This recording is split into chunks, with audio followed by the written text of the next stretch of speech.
Toul, France, 1840. Marie Lafarge is on trial for poisoning her husband, Charles. Press coverage makes Marie a celebrity. France and probably the Western world divided into pro and anti-Marie camps.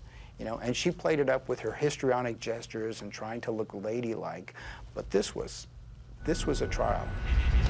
The prosecutor can point to an arsenic-laced meal. An eyewitness says she saw Marie feed Charles the deadly snack. But in 1840, cholera is common.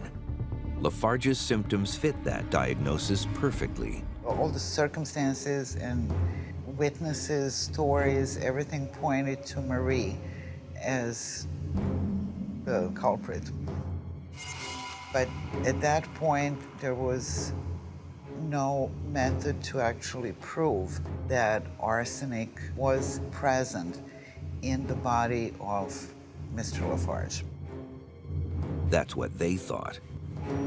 But far away in Scotland, chemist James Marsh had made a major breakthrough. For centuries, scientists had tried and failed to invent a way to detect traces of arsenic in the human body. Marsh thought that he could achieve that seemingly impossible goal. And the trials in the lab succeed.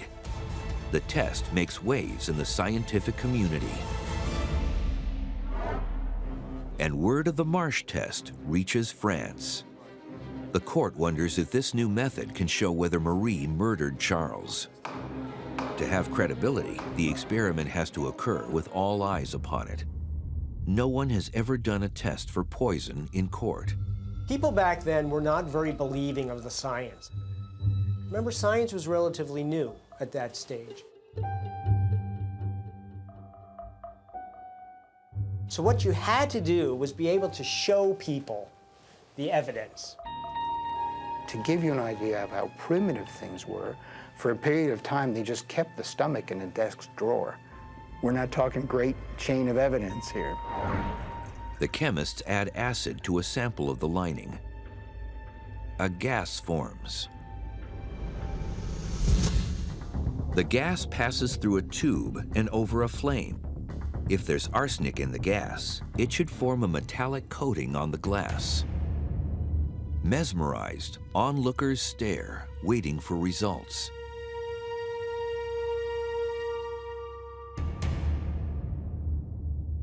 But none appear. They concluded that they found no trace of arsenic. Marie is joyful. She's looking like an angel. Everybody thinks it's wonderful. And the prosecutor's sitting there kind of scratching his chin, thinking, what have I left out?